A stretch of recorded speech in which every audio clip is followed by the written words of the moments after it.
All right, let's go ahead and learn Scream Park at 2 players. There really is no differences with 2 players, just you're playing with less players. Done.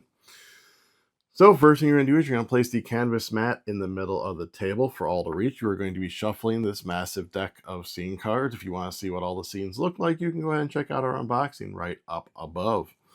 So you're going to shuffle all those. You're going to place it in a spot that says scene cards. You're going to be grabbing these genre cards. You don't need to shuffle these. You can just place them face up. They are double-sided where it says genre cards. You're going to place all the workers in this spot, featuring all the little ghouls and goblins and whatnot.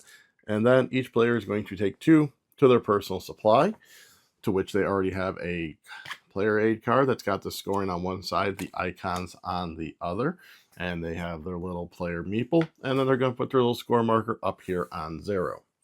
You're then going to grab the theme cards. You are going to shuffle them up. You are going to, VIP snuck in there.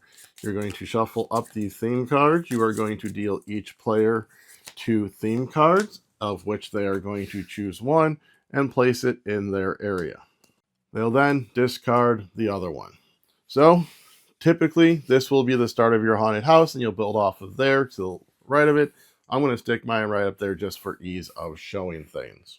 After that, go ahead and take your VIP cards, shuffle those up, and you're going to deal out 3 randomly, 1 to Friday, 1 to Saturday, 1 to Sunday. At this point, you are ready to begin. So, Scream Park is going to be played over 3 rounds / days, Friday, Saturday, and Sunday. In each round, each player is going to be getting dealt 8 cards. They will then draft 2 rounds each turn, placing them out in front of them or using them for other things. Same thing with the opponent, playing simultaneously until all the cards are played. You're then going to do a scoring thing. You're going to repeat that 3 times and then do some end of game scoring. So for the players' turns, again, this will be game played simultaneously. They are going to look at their hand of cards, and then they are going to choose 2 cards from their hand to use. Cards can be used in a variety of ways. So one of the ways that the cards can be used is you can place a scene. This basically means putting something in your haunted house. So a big thing to know with when you place a scene is you have these numbers up top, 2, 4, and 6. The rooms have to go in ascending order. You can repeat a number, but you can't put another number back there. So I can't go like 2, 6, and 4 with my scene. I have to do my 2s into my 4s into my 6s. Basically, think of it as the haunted house is getting progressively scarier. The other thing to note on the cards is there is this little icon down here that shows a worker. If you play one of those out, you need to discard a worker to the general supply. So to place a scene, like I said, you're simply going to place it in front of you like so. The other thing you can do with a card is you can add to a scene. So you've already started your scene right there. The next thing you can do is you can add a card to it. So the reason you're going to want to add to the scene is up here in these diamonds is genre symbols. These are the genres it's going to need to have in order to complete the scene to be able to score points at the end of the game. Down here shows one in this little starburst thing. This is one of the genre symbols that it basically has that it's contributing towards this. So when you go ahead and add to a scene is you're going to simply take a card and you are going to slide it under to where only that bottom section is showing, and now you have added this genre to this scene. So in this instance, we'd have the creepy, we have the book, so this scene in essence would be completed. Another thing that you can do is you can discard your cards in one of 2 ways.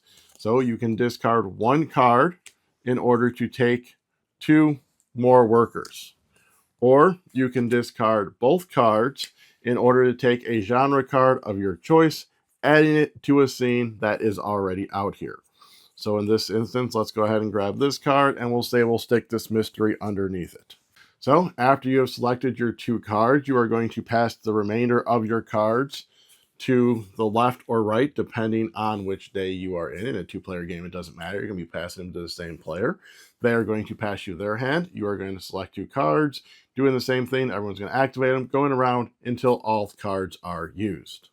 Now that's the end of the round, you're going to look at end of round scoring. The first thing you're going to do is you're going to be looking at each scene individually and seeing if it matches up with the scene preferences of your haunted house. So in this instance, Castle Grim wants the lore and wants the mystery. So you're going to go scene by scene. Does this have a book? It does. Does this have a candle? It does. You score 1 point for each one, no matter how many there are. So that would give me 2 points. I look at this next one. Is there a candle? There is. Is there a book? There is. So again, that would score me 2 points. You don't count the number of symbols, so even though there's 2 books here, it's still only 1 point because it's with any books. This next one has none, so I would score no points for that. The other player will be doing this at the same time. The next thing you're going to do is you're going to see what your VIP wants. This instance is advanced if the next scene fulfills your whole theme. So they're basically going to start at your entrance. They're going to look at the next scene, which would be your first scene here. Does this fulfill my whole theme? My whole theme is wanting a book and a candle. A book, a candle, it does. So they move here. They then look if they can go to the next scene. So right now it would anyways because I have this, but there are certain cards, I'll go over here in a minute, that have these special abilities on them. And in this instance, if they advance to the next scene, no matter what. I look, does this next one fulfill my theme? It does not. So that's as far as my VIP is going to go in my haunted house. I'm going to gain 2 points per scene that they have entered. They have entered 2. So that would be 1, 2, 3, 4 points. Again, my opponent would be doing this on theirs as well. After you score that, you'd move into the next round, which is simply everyone getting dealt 8 cards and filling out their haunted house again.